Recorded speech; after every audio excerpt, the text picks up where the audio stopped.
آج رمضان المبارک کا پہلا جمعۃ المبارک ہے اور خوش نصیب ہیں وہ لوگ کہ جن کو اللہ تعالیٰ نے ایک بار پھر رمضان المبارک کا مقدس مہینہ پھر نصیب فرمایا۔ بڑی سعادتوں والے ہیں وہ لوگ کہ جن کے حصے میں اس بار بھی رمضان المبارک کی رحمتیں اور سعادتیں سمیٹنے کو آئی۔ وہ لوگ بڑے خوش نصیب ہیں کہ اللہ تعالیٰ نے جنہیں ایک بار پھر موقع عطا فرمایا کہ وہ اپنے لیے نیکیوں کے انبار اکٹھے کریں، اپنے لیے نیکیوں کا ایک خزانہ جو ہے وہ جمع کریں۔ یاد رہے کہ رمضان المبارک کا مقدس مہینہ، اس کی ایک ایک گھڑی جو ہے، ایک ایک لمحہ جو ہے، ایک ایک منٹ جو ہے، ایک ایک سیکنڈ جو ہے، وہ رحمتوں والا ہے، وہ عظمتوں والا ہے، وہ برکتوں والا ہے۔ یہاں تک کہ رمضان المبارک کا یہ مہینہ یہ ایسی عظمت والا اور برکت والا ہے کہ فرمایا کہ کعبۃ اللہ، مکہ المکرمہ جو ہے، وہ لوگوں کو اپنے پاس بلوا کر ان کے گناہ بخشواتا ہے۔ لیکن رمضان المبارک کا مقدس مہینہ یہ ایسا عظمت والا مہینہ ہے، ایسا برکت والا مہینہ ہے، ایسی فضیلت اور عظمت والا مہینہ ہے۔ فرمایا کہ یہ لوگوں کے گھر جا کر گویا کہ ان کے گھر پہ دروازوں پہ دستک دے کر ان کے لیے مغفرت کا سامان مہیا کرتا ہے کہ کعبۃ اللہ، اس کے اندر یہ صلاحیت ہے کہ جو اس کے پاس جاتا ہے، کعبہ کا طواف کرتا ہے تو اس کے گناہ بخش دیے جاتے ہیں۔ لیکن رمضان کا مقدس مہینہ ایسا ہے کہ جو بھی اس عظمت والے مہینے کی، اس برکت والے مہینے کی قدر کرتا ہے، اس کی فضیلت کو فضیلت جانتا ہے، اس کی عظمت کو عظمت جانتا ہے، اس کی برکت کو برکت جانتا ہے، اور ماہ رمضان کا ادب کرتے ہوئے، ادب کو ملحوظ خاطر رکھتے ہوئے اس ماہ رمضان کا ادب رکھتا ہے، اس کا ادب و احترام کرتا ہے، اس کے روزے رکھتا ہے، اس رمضان کے مہینے میں عبادات کرتا ہے، تو فرمایا کہ رمضان المبارک گھر بیٹھے ہی اس کی بخشش کروا دیتا ہے، اس کی بخشش کروا دیتا ہے۔ رمضان کے مہینے میں اللہ کی رحمتوں، اللہ تبارک و تعالیٰ کی رحمتیں ندا کرتی ہیں، ہے کوئی بخشش مانگنے والا، ہے کوئی توبہ مانگنے والا، ہے کوئی رزق مانگنے والا، ہے کوئی بغیر حساب کے جنت میں جانے والا، یہ اللہ کی رحمتیں یہ ندا کرتی ہیں۔ تو گھر گھر بیٹھے رمضان کی رحمتیں یہ منادی ہیں، اللہ کی رحمتیں یہ ندا کر رہی ہیں، ہے کوئی بخشش مانگنے والا کہ اس کی بخشش کر دی جائے، ہے کوئی مغفرت کا طالب کہ اس کو بخش دیا جائے، اس کی مغفرت کر دی جائے، ہے کوئی رزق کا طالب، رزق مانگنے والا ہے کہ اللہ اسے بغیر حساب کے رزق عطا کر دے۔ فرمایا کہ جیسے یہ رمضان کا مہینہ ہے، برکتوں والا ہے، اسی طریقے سے اس میں مومنین کے رزق میں اضافہ کر دیا جاتا ہے۔ گویا کہ یہ وسعت رزق کا مہینہ ہے، اس مقدس مہینے میں مومنین کا رزق بڑھا دیا جاتا ہے۔ اس لیے فرمایا ہے کوئی رزق مانگنے والا کہ اللہ اس کو بغیر حساب کے بے حساب جو ہے وہ رزق عطا فرمائے۔ تو یہ مقدس مہینہ، یہ عظمت والا مہینہ، یہ سعادتوں والا مہینہ، اس کی ایک ایک گھڑی جو ہے وہ عظمت والی ہے، اس کی ایک ایک آن جو ہے وہ بڑی برکتوں والا مہینہ ہے۔ اس میں نہ صرف روزے رکھنے پہ عبادت ہے، اس میں نہ صرف سحری کھانے میں عبادت ہے، نہ صرف افطاری کرنے میں عبادت ہے، فرمایا کہ روزے دار کا ایک ایک سانس جو ہے وہ عبادت والا ہے۔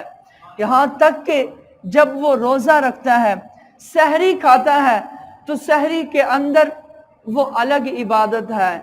اب سحری کے بعد وہ نماز کے انتظار میں رہتا ہے، اب نماز کا انتظار کرنا یہ اس کے لیے الگ عبادت ہے۔ پھر وہ نماز کے لیے جاتا ہے، نماز ادا کرتا ہے، اب اس کو الگ سے عبادت دی جا رہی ہے۔ پھر نماز کے بعد واپس آتا ہے، یہاں تک کہ وہ آرام کرتا ہے، تو روزے دار کا سونا بھی عبادت ہے۔ اس روزے دار کا جتنی دیر تک وہ سویا رہے گا، اللہ کے نبی علیہ السلام نے فرمایا اس کی اب جو سانسیں ہیں وہ تسبیح اور تحلیل ہیں، وہ اب عبادت کر رہا ہے، وہ تسبیح پڑھ رہا ہے، اس کی الگ عبادت ہے۔ لیکن جیسے وہ روزے دار وہ سونے کے لیے جاتا ہے، تھوڑا آرام کرتا ہے اس نیت کے ساتھ کہ جب اٹھوں گا پھر جو ہے وہ نماز ادا کروں گا یا کوئی کام کاج ادا کروں گا، اس کی نیت یہ ہوتی ہے۔ فرمایا اب وہ بندہ روزے میں ہے اور وہ اس کی سانسیں لے رہا ہے، آرام کر رہا ہے، فرمایا اس کی سانسیں اس کے لیے تسبیح ہے، اس کے لیے تحلیل ہے، اس کے سونے میں بھی اس کو عبادت لکھی جا رہی ہے۔ پھر اللہ کے نبی علیہ السلام نے فرمایا اطیب ریح المسک، روزے دار کی منہ کی جو بو ہے وہ فرمایا اللہ کے ہاں مشک اور کستوری سے بھی زیادہ پسندیدہ ہے۔ جیسے جیسے گرمیوں کے دنوں میں دن ڈھلتا جاتا ہے، انسان کا تھوک اور لعاب جو ہے وہ گاڑھا ہوتا جاتا ہے، یہاں تک کہ اللہ کے نبی علیہ السلام کا فرمان مفہوم ہے، فرمایا کہ اب اس کا تھوک جو ہے وہ لعاب وہ گاڑھا ہوتا ہے، اللہ کے ہاں وہ مشک اور کستوری سے بھی زیادہ پسندیدہ ہوتا ہے۔ اب اس کی منہ کی ہوار جو ہے فرمایا دراصل وہ جنت کی خوشبو ہے، کہ جب تھوک گاڑھا ہوتا ہے تو اگر ہم یوں ہاتھ قریب کر کے اگر اپنی سانس کو چیک کریں تو ایک ہوار سی آتی ہے۔ اللہ کے نبی علیہ السلام نے فرمایا وہ ہوار اللہ تبارک و تعالیٰ کو مشک اور کستوری کی خوشبو سے بھی زیادہ پسند ہے۔ قربان جائیں، یہ روزے دار کی شان ہے، یہ روزے دار کی فضیلت ہے کہ حضرت موسیٰ علیہ السلام آپ اللہ سے ہم کلام ہوتے تھے، اللہ تبارک و تعالیٰ سے کلام کرتے تو اپنے آپ کو بڑا خوش نصیب سمجھتے کہ سارے پیغمبروں میں سے افضل پیغمبر ہوں میں۔ آپ اپنے آپ کو یہ سمجھتے کہ جس کو اللہ تعالیٰ نے کلام کا موقع عطا فرمایا ہے کہ میں سارے پیغمبروں سے افضل ہوں، کہ اللہ مجھ سے کلام کرتا ہے۔ ایک دن اللہ کی بارگاہ میں آپ عرض کرنے لگے یا باری تعالیٰ میں تو بڑا خوش نصیب پیغمبر ہوں۔ اللہ نے فرمایا موسیٰ وہ کس وجہ سے؟ اب موسیٰ علیہ السلام عرض کرتے ہیں یا باری تعالیٰ ہم مجھ سے کلام کرتے ہیں تو آج سے پہلے کوئی پیغمبر ایسا نہیں، کوئی امتی آپ کا ایسا نہیں، کوئی بندہ آپ کا ایسا نہیں جس سے آپ یوں کلام کرتے ہو جس طریقے سے آپ مجھ سے کلام کرتے ہیں۔ تو اللہ تعالیٰ نے کیا فرمایا؟ فرمایا اے موسیٰ تم یہ خیال کرتے ہو کہ تم سب سے زیادہ خوش نصیب ہو، سب سے زیادہ برکت والے ہو کیونکہ میں تم سے کلام کرتا ہوں، لیکن یاد رکھا ہے موسیٰ وَأَنَا أَكُونُ أَقْرَبُ إِلَيْهِمْ مِنْكَ، میرا نبی علیہ السلام نبی آخر الزمان علیہ السلام جب وہ آئیں گے ان کے امتیوں کی حالت یہ ہوگی، ان کے امتیوں کی حالت یہ ہوگی کہ میں ان سے زیادہ قریب ہوں گا بنسبت آپ کے، وَأَنَا أَقْرَبُ إِلَيْهِمْ مِنْكَ، کہ آپ سے زیادہ میں ان کے امتیوں کے قریب ہوں گا۔ اب موسیٰ علیہ السلام بڑی حیرت میں آتے ہیں، بڑی حسرت بھری آرزو اللہ کی بارگاہ میں پیش کرتے ہیں یا باری تعالیٰ وہ کون سی فضیلت ہے ان کی، وہ کون سی عظمت ہے، وہ کون سی نیکی ہے کہ جس نیکی کے بل بوتے آپ ان کی امت کے زیادہ قریب ہوں گے۔ बनिस्बत मुझ के? फरमाया इसलिए व अना अक़रबु इलैहि मिनका, ऐ मूसा मैं उनके ज्यादा करीब होऊंगा आपसे, इसलिए कि जब मैं आपसे कलाम करता हूँ, जब आपसे गुफ्तगू होती है, तो मेरे और आपके दरमियान, मेरे और तेरे दरमियान ऐ मूसा बीच में 70,000 हिजाब होते हैं, 70,000 पर्दे हाइल होते हैं। लेकिन जब नबी आखिरुज़्ज़मा अलैहिस्सलातु वस्सलाम के उम्मती आएंगे, जब नबी आखिरुज़्ज़मा अलैहिस्सलातु वस्सलाम की तशरीफ आवरी होगी, उनके उम्मतियों की हालत ये होगी, फ़इज़ा सामत, जब वो रोज़ा रखेंगे, और जब वो रोज़ा रखेंगे और मेरी रज़ा लिए जब वो सारा दिन भूख और प्यास को बर्दाश्त करेंगे, बजाय ये कि सब कुछ उनके पास मौजूद होगा, लेकिन जब इफ्तारी का वक़्त होगा, जब इफ्तारी का वक़्त होगा, फरमाया कि जब वो मुझसे दुआ के लिए हाथ उठाएंगे, मुझसे मांगेंगे, दुआ की सूरत में मांगेंगे, अल्लाह फरमाता है कि मैं उन्हें उनकी दुआ को कबूल फरमा दूंगा। फरमाया कि रोजेदार के लिए 2 खुशियां हैं, एक खुशी उसको इफ्तार के वक़्त मिलती है और दूसरी खुशी उसको तब मिलेगी जब वो अल्लाह से मुलाकात करेगा। तो जो इफ्तार के वक़्त खुशी मिलती है, वो कौन सी खुशी है, वो कौन सी रिफत है, वो कौन सी नेकी है, वो कौन सी बरकत है? वो यही बरकत है, वो यही नेकी है कि जब रोजेदार अल्लाह की बारगाह में हाथ उठाएगा दुआ के लिए, अल्लाह की बारगाह में दुआ करेगा। और अल्लाह के नबी अलैहिस्सलातु वस्सलाम ने फरमाया कि जब रोजेदार इफ्तार के वक़्त दुआ के लिए हाथ उठाता है, अल्लाह तबारक व तआला उसकी दुआ कबूल फरमा लेता है। इफ्तारी के वक़्त दुआ के लिए उठे हुए हाथ अल्लाह की बारगाह में हर सूरत कबूल होती है वो दुआ। इसीलिए फरमाया रोजेदार के लिए खुशी है, क्योंकि इस वक़्त रोजेदार की कोई भी दुआ जो है वो रद्द नहीं होती। वो रद्द दुआ कैसे हो सकती है? वो कैसे वो दुआ रद्द हो सकती है कि इंसान सुबह से लेकर शाम तक अल्लाह की रिज़ा की हुसूल के लिए, अल्लाह तबारक व तआला की खुशनुदी के लिए, अल्लाह तबारक व तआला का कुर्ब पाने के लिए, अब कोई बंदा उसको देख नहीं रहा, घर में अकेला है, बाजार में, ऑफिस में बैठा है तो अकेला है, दुकान में बैठा है तो अकेला है, मार्केटिंग में बैठा है तो अकेला है, कोई देख नहीं रहा। पीने के लिए पानी भी मौजूद है, खाने के लिए खाना भी मौजूद है, सब कुछ मौजूद है, लेकिन फिर भी अल्लाह की रिजा के लिए वो सारा दिन वो भूख और प्यास में रहता है। तो ये कैसे हो सकता है कि अल्लाह उस बंदे की इस नेकी को ज़ाय कर दे? ये कैसे हो सकता है कि अल्लाह तबारक व तआला उस बंदे की इस नेकी को देखते हुए उसकी दुआ जो है वो क्यों ना कबूल फरमाए? तो फरमाया जब वो सारा दिन भूख और प्यास में रहता है और इफ्तारी के वक़्त जब दुआ के लिए हाथ बुलंद करता है, तो अल्लाह तबारक व तआला उस बंदे की दुआ को कबूल फरमाता है। अल्लाह ताला ने हम पर नमाज फ़र्ज की है, ज़कात फ़र्ज की है और हज फ़र्ज किया है। इसके अलावा रोज़े फ़र्ज है। अब नमाजी नमाज पढ़ता है, उसके अंदर रियाकारी शामिल हो सकती है, उसमें दिखलावा शामिल हो सकता है। वो रियाकारी कैसे कि आप बंदों को हर वक्त नमाज में ही नजर आए।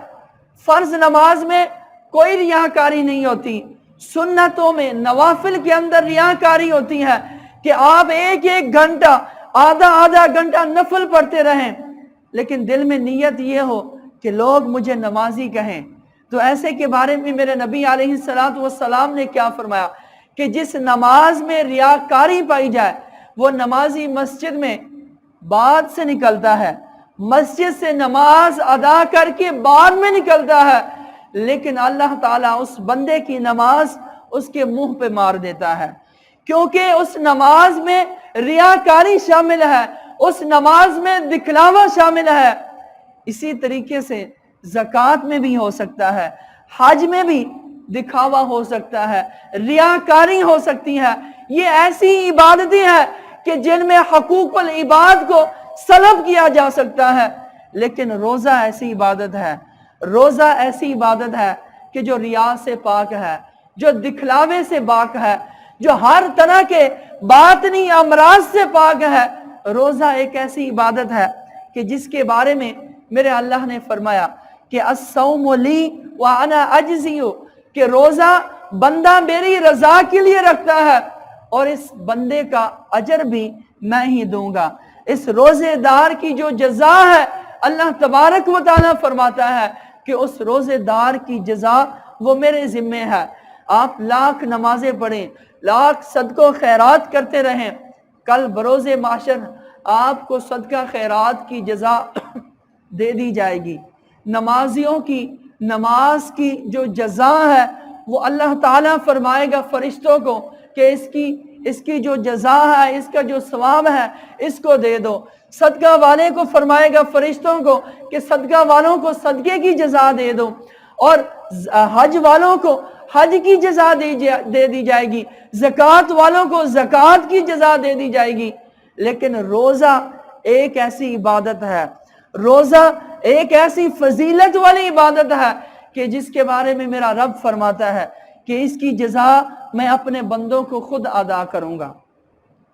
इसके अलावा एक बहुत बड़ी बात कि जितनी भी इबादतें हैं, जितनी भी रियाजतें हैं, हमने सारी जिंदगी इबादतें करते रहें, लेकिन याद रखें, गौर से सुने कि अगर हम किसी का कर्जा देना है, हमने अगर कर्जदार है, हमारे ऊपर कर्जा चढ़ा हुआ है और इस हाल में हम कर्जा छोड़कर इस दुनिया से चले गए, तो अल्लाह के नबी अलैहिस्सलातु वस्सलाम ने फरमाया कि बरोज़े माशर कर्जदार को जिसके उसने पैसे देने हैं, कर्जा देना है, उसकी नेकियां, उसके एक एक पैसे के बदले में एक एक फर्ज जो है वो उसके कर्जदार को दे दिया जाएगा। जिसने पैसे लेने होते हैं, जिसने कर्जा लेना होता है, बरोज़े माशर उसकी नेकियों में से कर्जदार को दे दिया जाएगा। क्योंकि बरोज़े माशर हमारे पास कोई नकदी तो नहीं होगी, कोई पैसा तो नहीं होगा। बरोज़े माशर में, क़यामत में और कब्र में सिवाय नेकियों के, सिवाय जज़ा के हमारे पास कुछ नहीं होगा। वो जज़ा अच्छी भी है, वो बुरी भी है, वो नेकियां भी हैं, वो गुनाह भी हमारे पास होते हैं। तो फरमाया कि जो कर्ज छोड़कर इस दुनिया से चला जाता है, बरोज़े माशर अल्लाह ताला फरिश्तों को हुक्म देगा कि इसकी नेकियों से इस बंदे के, इसके कर्जदार को अदा करते जाओ। तो जो नमाजें पढ़ी होंगी, जो ज़कात अदा किए होंगे, जो सदका खैरात अदा किए होंगे, लेकिन अगर कर्ज छोड़कर इस दुनिया में गए तो वो नेकियां उस कर्जदार को दे दी जाएंगी। लेकिन कुर्बान जाएं, रोज़ा एक ऐसी फजीलत है, रोज़े की एक ऐसी बरकत है कि सारी नेकियां कर्जदार को दे दी जाएंगी सिवाय रोज़े के। रोज़ा ऐसी अजमत वाली, ऐसी बरकत वाली शान है, ऐसी अजमत वाली इबादत है। अल्लाह के नबी अलैहिस्सलातु वस्सलाम ने फरमाया कि बरोज़े माशर कर्जदार को रोज़े की जो नेकियां हैं, रोज़े की जो अजमत है, वो नहीं दे दी जाएगी, वो नहीं अदा की जाएगी। क्योंकि रोज़े की नेकी, रोज़े की जो जज़ा है, अल्लाह अपने बंदों को अता फरमाएगा। तो इसलिए भी रोज़ेदार की फजीलत ज़्यादा है, रोज़ेदार की शान इस वजह से भी ज़्यादा है। फरमाया लिस्साइमी, कि सोने वाले के लिए, जो सोने वाला है, अब वो सो रहा है लेकिन उसके लिए फिर भी इबादत लिखी जा रही है। अब वो इफ्तारी कर रहा है, फिर भी उसके लिए इबादत लिखी जा रही है। अब वो इफ्तारी के बाद तरावी के इंतजार में है, कुछ भी नहीं कर रहा। अल्लाह के नबी अलैहिस्सलातु वस्सलाम का फरमाने मफहूम है, फिर भी उसके लिए इबादत है। अब तरावी के लिए वो खड़ा होता है, कुरान करीम की तिलावत सुनता है। अब क़याम की सूरत में वो खड़ा है, अब कुरान सुना जा रहा है, ये नफली इबादत हो रही है। अल्लाह के नबी अलैहिस्सलातु वस्सलाम ने फरमाया ये भी उसके लिए इबादत है। और याद रखिए, रमज़ानुल मुबारक ایسی برکت والا مہینہ ہے، ایسی عظمت والا مہینہ، ایسی رفعت والا مہینہ ہے کہ اللہ کے نبی علیہ السلام نے فرمایا کہ باقی مہینوں میں جو بندہ ایک فرض ادا کرتا ہے اس کو ایک فرض کا ثواب جو ہے وہ عطا کر دیا جاتا ہے، لیکن رمضان المبارک کا مقدس مہینہ، اس میں ایک فرض ادا کرے گا تو 70 فرضوں کے برابر اسے ثواب دیا جائے گا۔ یہاں تک کہ رمضان میں جو نفل ادا کرتا ہے، نماز تراویح ادا کرتا ہے، 2 رکعت نماز نفل ادا کرتا رہتا ہے، اللہ کے نبی علیہ السلام نے فرمایا اب 2 رکعت نماز نفل کا جو ثواب ہے اس کو 2 فرضوں کے برابر ملے گا۔ تو یہ رمضان المبارک کی خصوصیت ہے، عبادات وہی ہے، نمازیں وہی ہے، نوافل وہی ہے، سنتیں وہی ہیں، لیکن ثواب میں زیادتی آ جاتی ہے۔ یہ رمضان المبارک کی عظمت ہے، یہ رمضان المبارک کی برکت ہے۔